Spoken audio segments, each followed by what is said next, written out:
What is good, guys? We are back with some more Socrates Jones Pro Philosopher, and we're getting right into it. Well, the original Socrates may have bested the Arbiter's challenge, but we're two philosophers down, and I don't feel any closer to our goal. It always seems to be just out of reach, doesn't it? Do not worry, there are still near infinite perspectives to examine.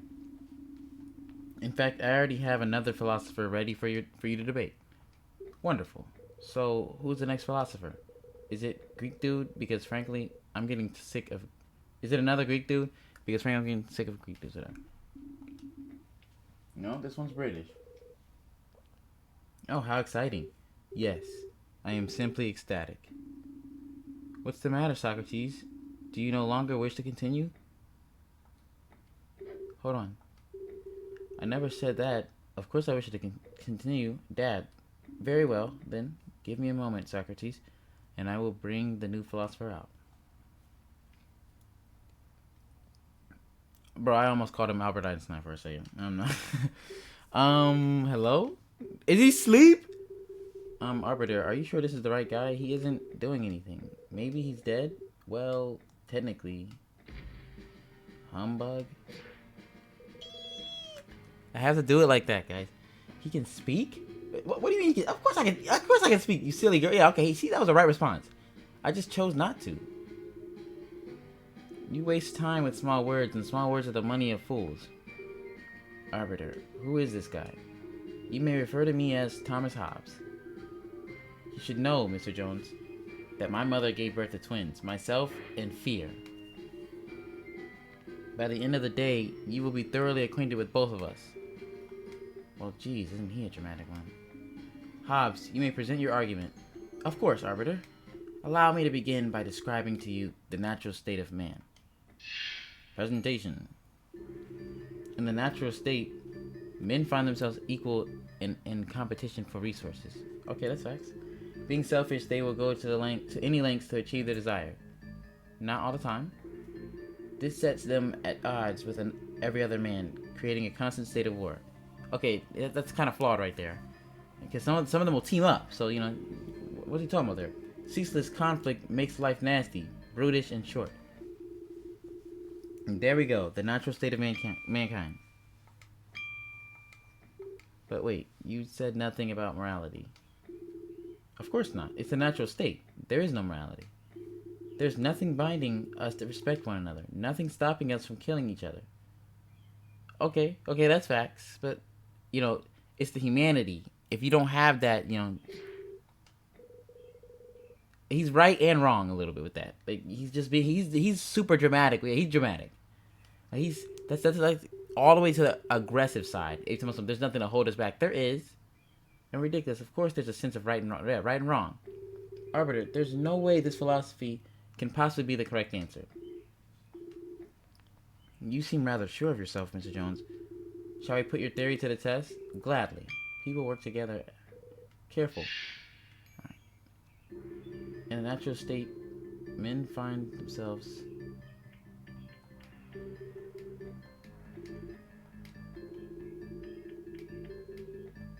Mr. Jones, in a natural state, no man orders any other about. They all compete as equals, using only their natural facilities. The things we desire, food, water, and shelter, for example, they are not unlimited in quantity.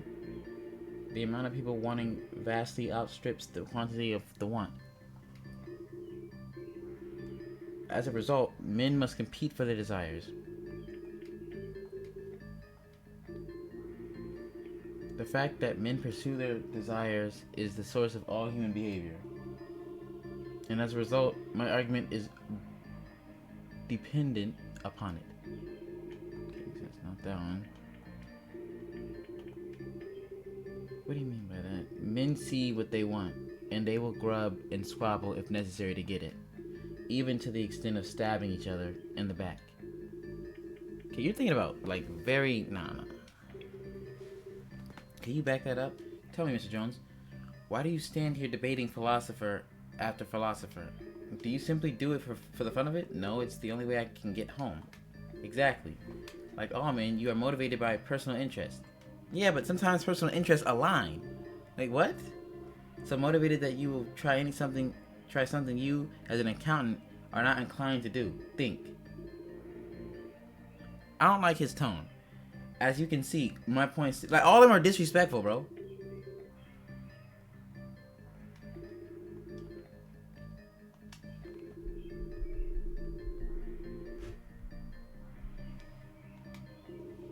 Being selfish.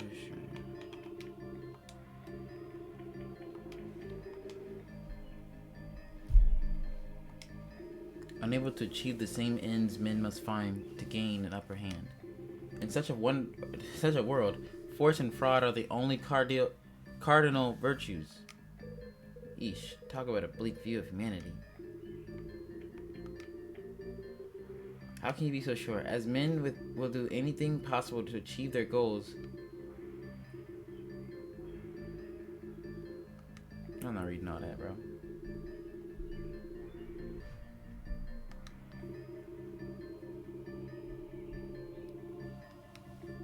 Of course not. In the natural state, when people want the same thing, they fight for it. Wrong. They can share. They get their half. Thus men are at war, always and forever. Is that so? How does that support your conclusion? That is my conclusion, you fool. Alright, like, they gotta chill out, bro. What do you mean by that? Everyone fights endlessly from the womb to the grave. This tends to lend itself to a low standard of living. Did I read that right?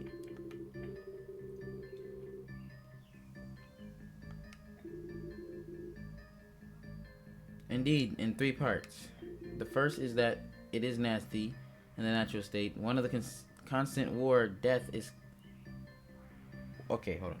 The first is that it is nasty.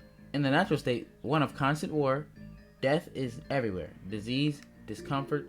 The second is that it is brutish. With constant war, men are driven to do terrible things to one another, relying on brute strength to overcome one another. Instead of arguing with you, I'd be beating you over the head with a rock. And a third, that is short. It's clear that long ago, when men lived in the natural state, their lives were much shorter than ours are today. The average age of death was in the mid-20s. I gotta drink water.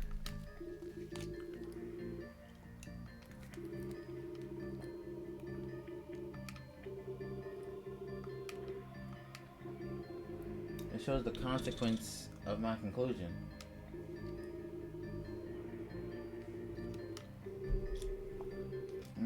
Good water, good water.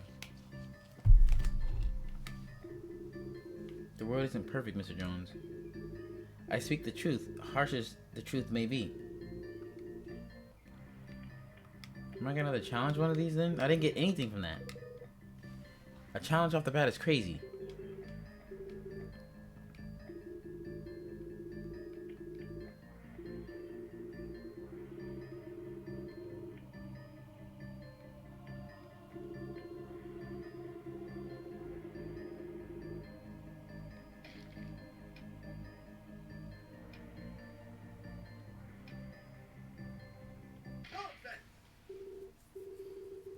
I thought so. Hobbes, your argument here is about as weak as they come. You claim that people are in a constant state of war, but I see people cooperate every day. Is that so? Yes. Societies are, in fact, built upon such cooperation. Employees in a business collaborate to create a product. Doctors work together to save their patients. Philosophers work together to find the truth. Exactly. Thank you, Arbiter. Well, Thomas Hobbes, if people are always at war, none of these things would be possible. Society as we know it couldn't exist. What do you have to say to that? I say you are merely an observer of the obvious, Mr. Jones. Huh? You gonna rub his mustache like he really spitting. Like, shut up. Okay. Did he just insult me again? Hold on. Do you really think I hadn't considered such things? Our sense of morality is what allows us to cooperate in such a fashion. But wait, hold on. You said earlier there was no morality. Indeed. In the natural state, this is true. However, as such, a state is extremely uncomfortable. We have long since moved beyond it. Allow me to explain to you, Mr. Jones, the step you have missed. So now he's just gonna bring something out his ass. Like, come on. At the core of mankind's self-interest is survival. However, in the natural state, there is no security. Thus, mankind is impelled to seek peace, forming contracts between individuals. I think that's the one. And it is from such exchanges our sense of morality is born. There you have it. Our moral rules, our society, our political systems. A very compelling argument indeed. How did this happen? I thought for sure we were ready to move on. You walked right into this one, Dad. Help him set it up and everything. Hobbes is one of the most prominent social contract philosophers. It's only natural he took his argument in this direction. What? You knew this? Why didn't you warn me? Sorry, I just assumed you already knew. I mean, that's kind of... It's not uncommon knowledge, you know. Is there a problem, Socrates? Or are you ready to accept the truth of my argument? Well, his argument seems pretty solid now, that's for sure. Something built on a premise so grim, I can't just accept it. I'd like to ask Mr. Hobbes a few questions.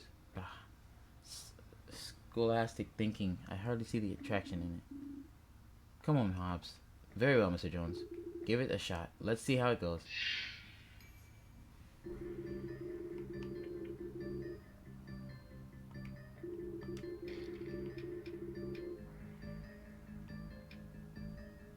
That could be that one with the first one.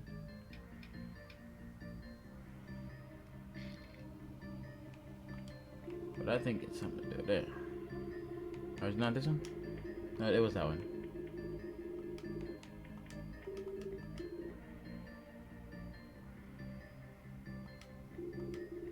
I'm pretty sure my observation stands...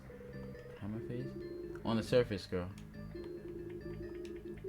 What exactly do you mean by contracts? Indeed, this could use some elaboration.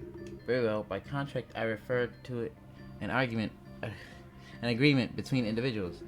In such contracts, we agree to give up some of our personal freedoms, most notably our freedom to harm, because others do as well. Such an agreement confers onto everyone... Okay, I need water.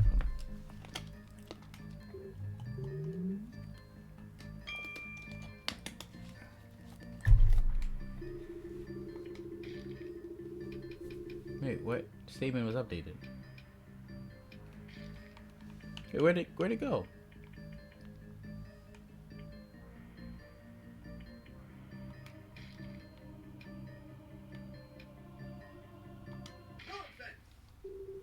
Hold it right there, Hobbes.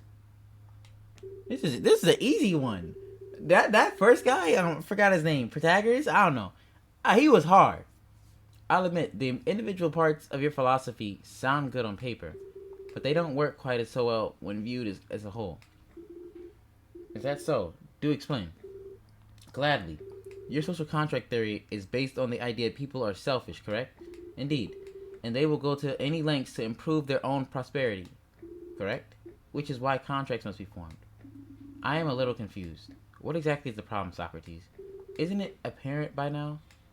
If the only benefits of the social contract come from other people giving up their rights, and people are as selfish as you claim, what is there to stop these oh-so-selfish individuals from breaking a contract after it's made? Damn, you gotta say that's good.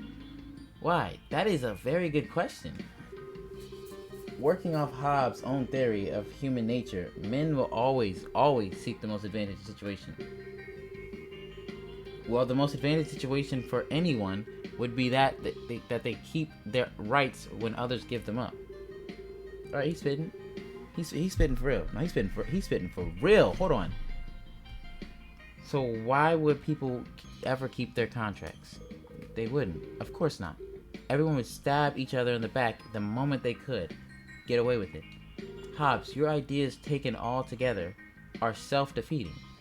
There's no way the social contract could be formed in the way you've described.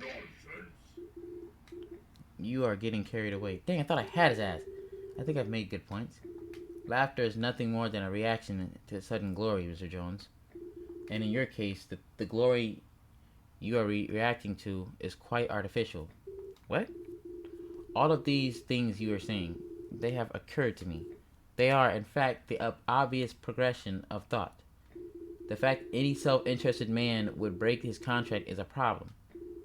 Which is why I came up with the next step and the thought. Okay, he's just coming up. No, he's just digging. He's digging up his ass and pulling ideas out. Like, there's no way, bro. You did not have. Without obligation, selfish individuals are indeed likely to break the contract. However, such obligation can easily be created by fear, namely fear of repercussions. This fear can, in turn, be created by empowering a sovereign. Well, I guess he did mention fear. Such a ruler could be dealt out punishment. Such a ruler could then deal out punishments to those who break the contract, and as a result, the moral system of contract would remain intact. There we go. As you can see, Mr. Jones, my philosophy is quite sustainable. The social contract simply needs proper enforcement. So then technically, no. Technically, the ruler could not follow the rules. Okay. Are you going to be okay? I don't know if there's a problem here, Ari. I mean, ooh, I cracked my neck. I feel great. Maybe this is it. Do you honestly believe that? Do you think morality determined by the rules dictators enforce? Well, no. Well, then keep looking. There has to be a flaw in this argument. I think there is a flaw. I gotta go over it again.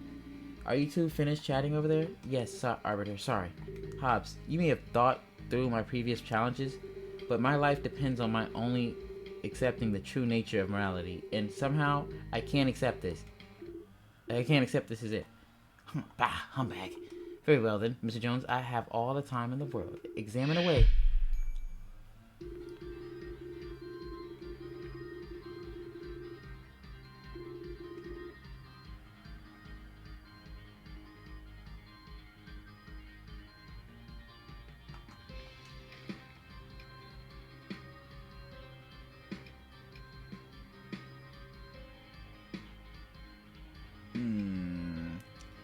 Man must always seek the greatest benefit.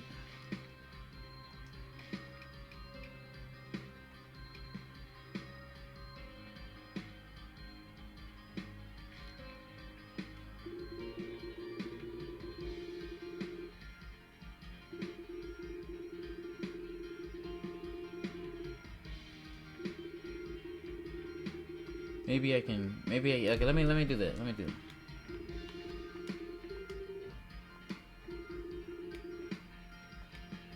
That's a matter of perspective.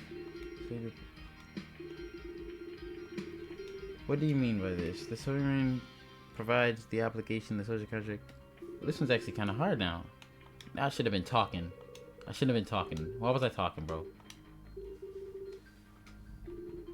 Alright, I don't. What do you mean? As you observe, men will break the contract to their own benefit, keeping them. I don't think relevant. It'll be relevant. It's either clarification backing or one of the statements, but I don't know. I can't think of one on this, so that I'm gonna just do. Oh yes, just give me a moment. The most advantaged situation for anyone would be that they keep their rights while others give them up. Everyone would stab each other in the back. My name is Socrates Jones, and I am an imbecile. Like, okay, okay. He's driving me to violence. Like the way he's talking. You better chill out, bro. Ow.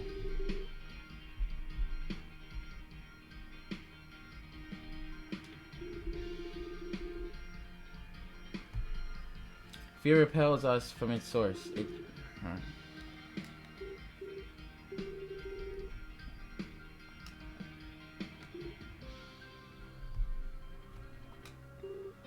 Well, people fear zombies, so if breaking the contract was tied to unleashing zombies, I think my dad gets it. Let's move on. For once, we agree. Can you back this up? Tell me, Mr. Jones, are you familiar with the concept of hell? Wow. In most Christian sects, fear of hell is used. Actually, I didn't need to do backing. I knew that.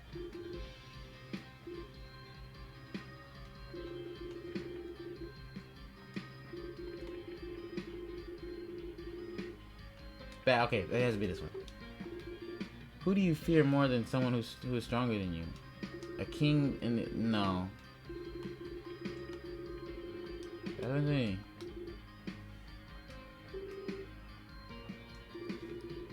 Clarification? Simple. The people give power to a ruler who is able to enforce the contract. By give power, you mean form an agreement with. Indeed. As in a contract. Yes. In exchange for the power, he grants order and protection. Interesting. Okay, that's something...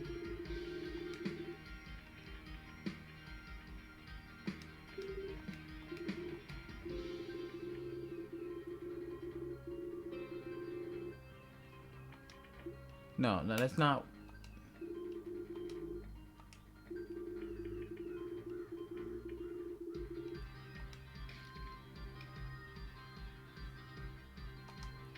This... Ah!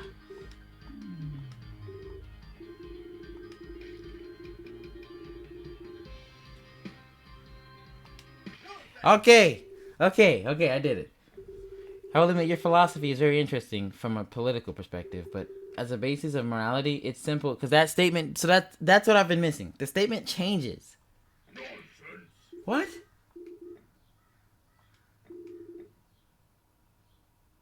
Nonsense. Yes. Hit him right back with that nonsense. Get out of here with that knife.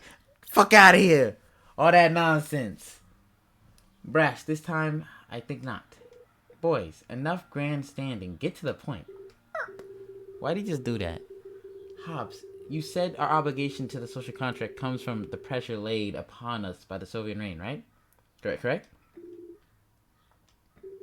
And the Sovereign Reign's power to apply such pressure comes from a contract between him and the people, yes? Absolutely. Well then, Hobbes, answer me this. What obligates a king to follow his contract with his people? I knew that was going to be... I even said it. You may have added a layer of obligation, Hobbes, but you haven't fixed anything. The problem is still exactly the same. The king, being selfish, will take advantage of his people. And we are back where we started. Yeah, you just want a benevolent king. That's your only choice there. Maybe he'll be a nice king. Maybe. Are we still going? Thank you. You cut this man off. I don't need to hear it, Hobbes. What? How dare you? Nah. How dare you? You've been talking crazy all day. The fact is, we can do this forever. I can continue to point out the lack of obligation in your morality, and you can attempt to provide a source. You are curing the symptoms and not the disease. The question you need to answer is not what obligates the king. If the source of obligation is the social contract, then it can only be another contract. Honestly, this reminds me of Room of Swords from Webtoon. Like, this is exactly how it was. The music and everything. It was kind of fire. Except there was more fighting involved. Instead, answer me this. What obligates us to keep our contracts? What makes them the source of morality? Can you answer this, Hobbes? Well, Dad, you've actually stumped him. This is the core of your problem, Hobbes. Morality-based and contracts lead to an infinite regression of obligation. Thus, it can't possibly be the true source. God. Wow, Dad, let's see him counter that. Well, Hobbes, how can something that requires obligation be the source of all obligation? It just doesn't make sense. Your philosophy is hobbled, Hobbes. Oh, he did him dirty. Well, you see, preposterous. The Sovereign Reign will, the fear it creates in us a mechanical drive to